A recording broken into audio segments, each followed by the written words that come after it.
The steam curled up from the coffee mug in my father's hand, a slow, taunting spiral in the cold morning air. He didn't drink it. He just held it above my desk, letting the scent drift toward me like a warning. "You think this degree will save you?" His voice was sharp enough to cut glass. I was kneeling on the porch trying to gather the scattered pages of my thesis, 18 months of research, interviews, and sleepless nights, after he had flung my backpack across the railing. Before I could answer, his hand tipped. Scalding coffee splashed across my final project, soaking through the cover, bleeding the ink into unreadable stains. Mom's voice floated from the doorway, laced with mockery. "Don't cry, it's just paper." Her "just paper" was the same tone she used when she threw away my acceptance letters, the same tone she used when she called my scholarships luck. I didn't cry. Instead, I stared at the pages dripping onto the wooden steps, the brown water pooling under my knees, the faint sound of a neighbor's lawn mower somewhere in the distance. Life going on while mine was being kicked into the dirt. But they didn't know. 2 days earlier, in the cramped corner of the public library, I had slid a manila envelope across a counter to a clerk with tired eyes. Legal paperwork. Filed. Stamped. Recorded. It was more than just paper. It was the first step in cutting them out of something they thought they owned. I stood, leaving the ruined project where it lay, and walked past them without a word. My father muttered something under his breath, Mom laughed, and I closed my bedroom door with a quiet click. I pressed my forehead against the wood, my heart steady, my breathing slow. They thought they'd destroyed something irreplaceable. They had no idea what I'd just set in motion. And when it came time to reveal it, they wouldn't be standing on this porch anymore. The smell of burnt coffee still clung to my clothes the next morning. I left the house early before either of them could corner me with another lesson. My walk to campus felt different now, not just because I was carrying a ruined project in my bag, but because tucked inside was a second folder, clean, crisp, untouched by their hands. That was the one I'd be turning in. When I stepped into the studio, Professor Hale's sharp eyes landed on the warped, coffee-stained version.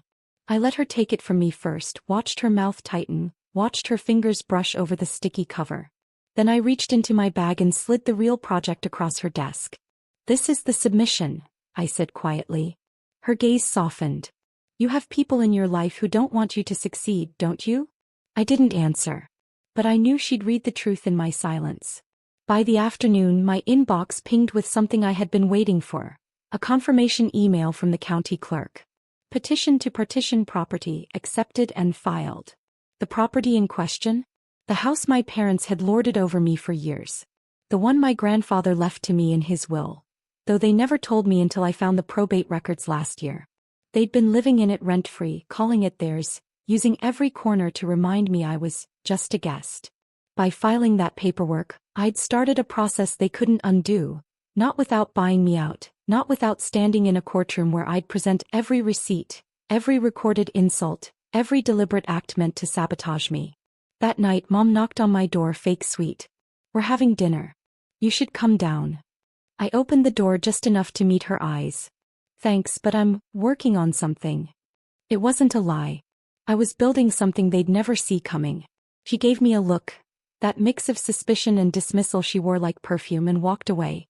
Downstairs, I heard her laughter mingling with Dad's, the sound of plates clinking. I stared at my laptop screen, the confirmation email glowing back at me. One step down, several to go. And with each one, the ground under their feet would shift, until they were standing on nothing at all. The first crack in their control came quietly. A letter arrived 2 weeks later. Plain white envelope, official seal in the corner. I watched from the top of the stairs as Dad flipped it open. His forehead furrowed. Mom leaned in, scanning the page. "What's this about a court date?" I turned the page of my textbook, pretending not to listen. They didn't know I'd requested service by mail. They didn't know the petition required them to respond within 30 days. And they definitely didn't know that every delay they tried would only make their situation worse. That night, Dad knocked on my door, harder than necessary. "You got something you want to tell us?" I looked up from my desk. "About." He stepped inside, holding the letter like a weapon. "Don't play stupid." "What the hell is this?" Mom appeared behind him, arms crossed. "We took care of you for years. You're really going to throw lawyers at us over a house?" I kept my voice steady. "Over my house." For a moment there was silence. The kind that doesn't just fill a room. It presses against your ribs, makes the air feel heavier. Dad laughed without humor. You think some degree and a few papers make you smarter than us? You don't know how the real world works. I closed my laptop and stood. I think I'm about to find out. They stormed off, muttering under their breath, and I sat back down, my hands still steady. In my mind, I could already see the next step. An appraisal request sent to an independent assessor they couldn't intimidate. The following week, a stranger in a navy suit rang the bell while they were out. He walked the property with a clipboard, measuring, photographing, documenting every improvement I had paid for when I lived there. By the time my parents returned, all they saw was his car pulling away. Mom shot me a glare in the hallway. Who was that? Someone making sure the numbers add up, I said simply. Her face paled. She understood exactly what that meant. And I understood that the countdown had truly begun. The silence between us wasn't peace. It was a loaded gun on the table. Every glance they threw me felt like a trigger half pulled. I noticed small changes first. Mom stopped leaving her purse in the kitchen. Dad started locking his desk drawers. They whispered more, lowered their voices when I entered a room. Then came the knock on my bedroom door, soft, almost polite. When I opened it, Mom stood there holding a plate of banana bread, her smile too wide. I made your favorite, she said. It was the kind of false sweetness I'd grown up choking on. I thanked her, took the plate and set it on my desk untouched. This wasn't an olive branch. It was reconnaissance. She wanted to see if I'd crack, if I'd admit to backing down. But by then the second letter had gone out, this one from my attorney. A formal request for them to provide documentation proving ownership of the property. Which of course they couldn't. 2 nights later I caught them in the living room, the glow from Dad's laptop lighting their faces. Can we fight this? Mom hissed. Dad's jaw clenched. Not without making her an offer. I slipped back down the hall before they noticed me, a strange calm settling over me. For the first time in years they were the ones scrambling. The offer came in an envelope slid under my door the next morning. No conversation, just numbers written in Dad's heavy hand. I read it twice. It was insulting. I slid it into a drawer unopened after that. They thought they could buy me off cheap. They hadn't realized. This wasn't about the money. This was about reclaiming every square inch of space they'd used to diminish me. A week later I got the appraisal results. The house was worth nearly double what they'd offered. I printed the report and left it on the kitchen counter without a note. By evening I heard Dad slam a cabinet door hard enough to rattle the plates. Mom muttered something about ungrateful children loud enough for me to hear. I just kept washing my mug, the warm water running over my hands, a quiet rhythm under their noise. Every second that passed their grip loosened and mine tightened. The third letter hit them like a hammer. A formal notice from the court, date set, time scheduled, and a very clear warning. Failure to appear may result in a default judgment. I found it propped against the sugar jar when I came into the kitchen. Dad was at the table, coffee mug clutched tight. Mom sat across from him, eyes sharp but restless. "You're really going to drag us into court?" she asked. I didn't sit. "You're dragging yourselves." Dad's laugh was short and bitter. "You think some judge is going to side with a kid over her parents?" I met his stare. "I think the will already did." He looked away first. That's when I knew. The fight was no longer about who was right. It was about who could hold their ground the longest. In the days that followed, the house shifted into a war zone. They stopped making small talk. Doors closed harder. The sound of the kettle whistling in the kitchen became my morning alarm. Their conversations clipped, suspicious. And then came the phone calls.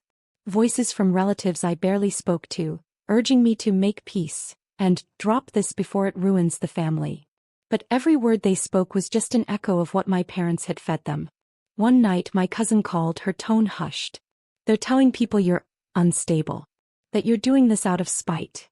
I thanked her, hung up, and stared at the dark ceiling for hours.